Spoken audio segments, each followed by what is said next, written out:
কথা বলবো শরিকল নিয়ে। একসময় দাগ-কাশির জন্য বিখ্যাত শরিকল হাট দীর্ঘ ৫০০ বছর অতিক্রম করে আজও তার আপন ঐতিহ্যকে মাথা উঁচু করে ধরে রেখেছে। প্রাচীন বাংলার ১২টি জনপদের মধ্যে অন্যতম এই উন্নত জনপদে রয়েছে নানা ইতিহাস। বরিশালের গৌরনদী উপজেলার সীমান্তবর্তী ও বাবুগঞ্জ উপজেলার পার্শ্ববর্তী এলাকায় শরিকল হাটের অবস্থান। অতীতের মতো এখনও সপ্তাহের প্রতি মঙ্গল ও শুক্রবার এখানে নিত্য প্রয়োজনীয় পণ্য সামগ্রী এবং কাঁচামালের পাশাপাশি গরুর হাট বসে। ভিডিওর শেষ অংশে রয়েছে নামকরণের বিস্তারিত।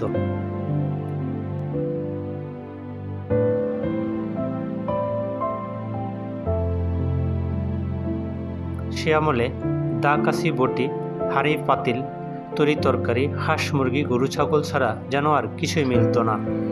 আধুনিকতার ছোঁয়ায় এখন শরিকলে পাওয়া যাচ্ছে সব কিছু।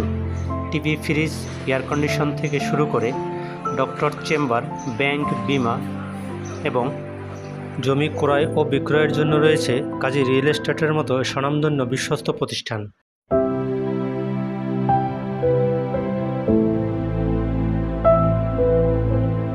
কবি ও সাহিত্যিক সিকদার রেজাউল করিমের লেখা বৃহতি গৌরনদীর ইতিহাস থেকে জানা গেছে, হরিজনগোষ্ঠী থেকে হরিকল নামকরণ করা হয়। ৯০০ খ্রিস্টাব্দে চন্দ্রদ্বীপের রাজা তরৈচন্দ্র লক্ষের রাজধানী ছিল হরিকল। পরবর্তীতে ১৩০০ খ্রিস্টাব্দে সুলতানি আমলে শরিখাইল থেকে শরিকলের নামকরণ করা হয়, যা বর্তমানে গৌরনদী উপজেলার শরিকল বন্দর বা শরিকল হাট নামে পরিচিত।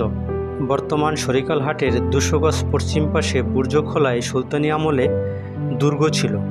১৬০০ খ্রিস্টাব্দে সম্রাট জাহাঙ্গীরের শাসনকালে শরিকল দুর্গের সেনানায়ক ছিলেন এতদা অঞ্চলের কীর্তিমান পুরুষ ছবি খাঁ। ১৭৫৭ খ্রিস্টাব্দে নবাব সিরাজউদ্দৌলা যখন নিহত হয়, তখন এ অঞ্চলের জমিদার সৈয়দ ইমন উদ্দিনের নেতৃত্বে দীর্ঘ প্রায় ১৩ বছর ইংরেজদের সঙ্গে এখানে যুদ্ধ হয়। বৃহতি গৌরনদীর ইতিহাস থেকে আরও জানা গেছে, প্রায় ৫০০ বছর পূর্বে শরিকল এলাকার জনগোষ্ঠীর নিত্য প্রয়োজনীয় পণ্য সামগ্রীর চাহিদা মেটাতে বর্তমান শরিকল মাধ্যমিক বিদ্যালয়ের পেছনে ক্ষুদ্র পরিসরে হাট বসানো হয়। পরবর্তীতে জায়গা সংকুলন না হওয়ায় ১৭০০ খ্রিস্টাব্দে নবাবী আমলে এই হাটের স্থান পরিবর্তন করে প্রায় ২০০ গজ দক্ষিণ পাশে আড়িয়াল খাঁ ঘোষের নদীর তীরে স্থানান্তর করা হয়।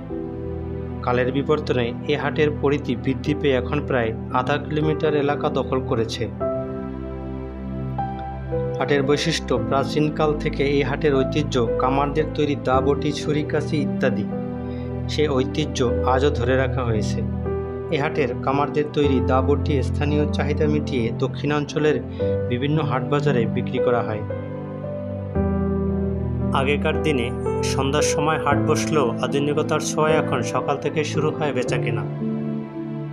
প্রায় আধা কিলোমিটার এলাকা জুড়ে এই হাটে ৫ শতাধিক স্থায়ী ব্যবসা প্রতিষ্ঠান ও হাটের দিন আরও ৫ শতাধিক অস্থায়ী দোকান বসে। দু উপজেলার সীমান্তবর্তী এলাকায় শরিকল হাটের অবস্থান হওয়ায় হাটের দিন ছাড়াও প্রতিদিন এখানে প্রচুর লোকের সমাগম হয়।